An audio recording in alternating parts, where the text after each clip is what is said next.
Creating reports on portfolios has always been one of the core reasons why advisors subscribe to analytics, and there are lots of different ways of creating different reports for different portfolios, but one of the most popular ways of doing it is using our scans. Now, to find where the scans are, the easiest way of accessing them is click on your portfolio tab on the left hand side, go and find a portfolio that you want to create a report on.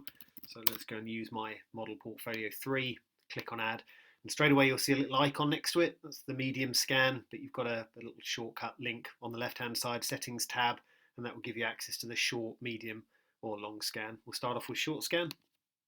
This is the smallest of the scans, it's only just one page. It doesn't really go into fine detail about the underlying holdings of a portfolio, it just shows you the overall portfolio, the expense, the charge, the ratings, the risk, the asset allocation, and a performance at the bottom against benchmark.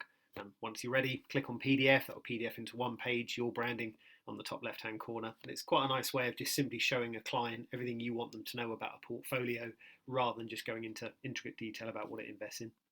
Onto the medium scan. This is more detailed. It will show you more information about the underlying holdings and where it invests, etc. So it's spread out over 2 pages, initially showing you the performance of the portfolio, again versus benchmark.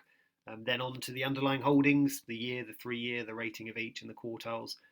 Then further detail about the asset allocation. Before on the short scan, it was just an asset split chart. This shows asset split, sector split, regional split and top 10 holdings, and then some nice little charts underneath, not looking just at the portfolio versus benchmark, but underlying holdings.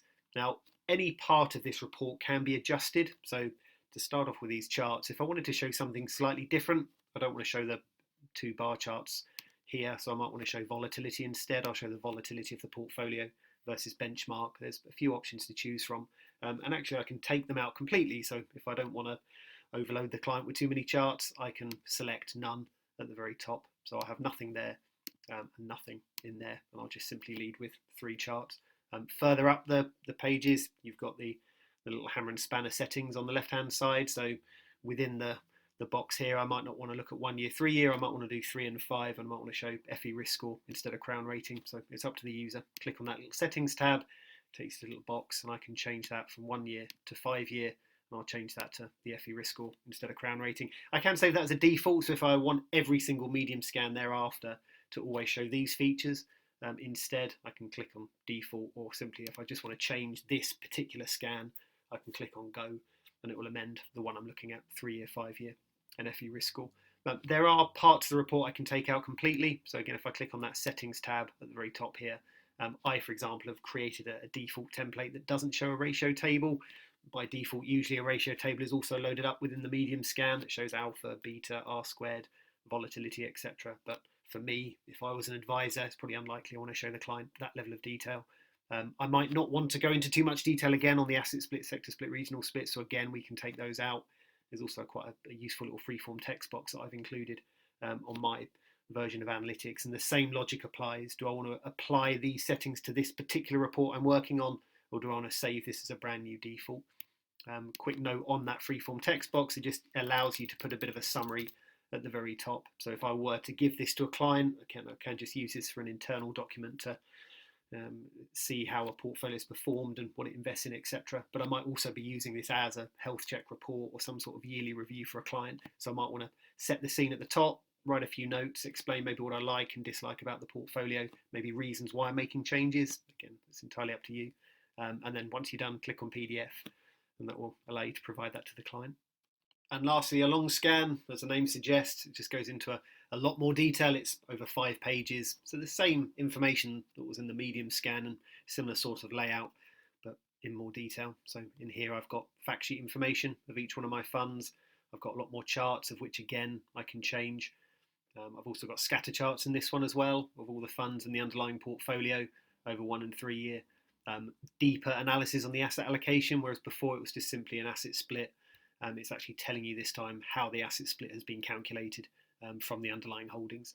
Same with regional split, same with sector split, and then SAN graphs as well to show you the changing nature of that asset allocation over time.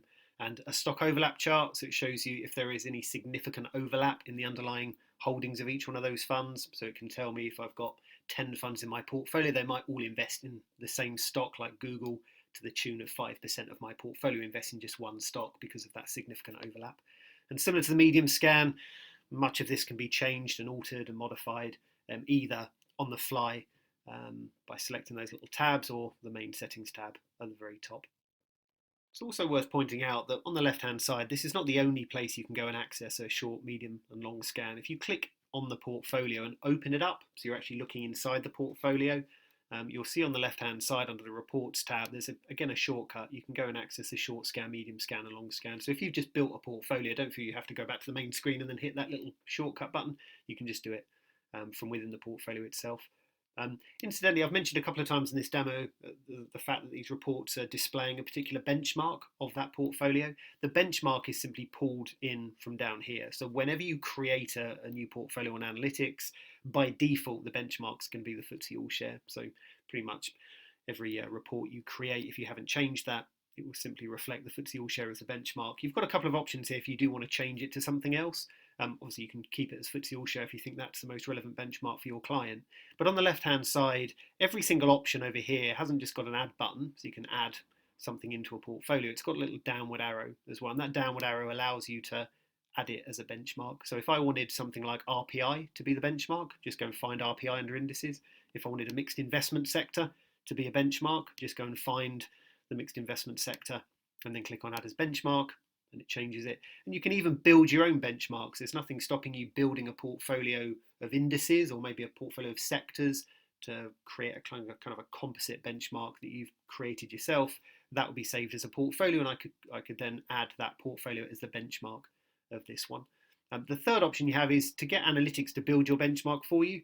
If you just click on that tick box there, it creates on the fly a benchmark for this portfolio. Now what it's doing is it's looking at your portfolio, looking at every single fund in the portfolio. It understands that every single fund is part of a particular sector. I would imagine that's part of the gilt sector, the Japanese sector, the UK sector, and it creates its own benchmark, aggregates all of those sector averages together at the appropriate percentage splits. So you have a benchmark of that portfolio that's simply made up of all of the sector averages that your funds are part of.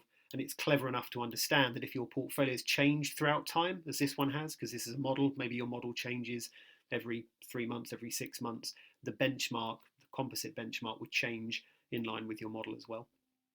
So I hope you found that little tip useful. As ever, if you need to speak with us, you can either do that digitally by clicking chat with an expert in the bottom right hand corner. You can click on the phone icon on the left hand side and click contact us for our help desk, or you can click on training and guides, schedule a training session, or look at one of the many guides we've built into the system.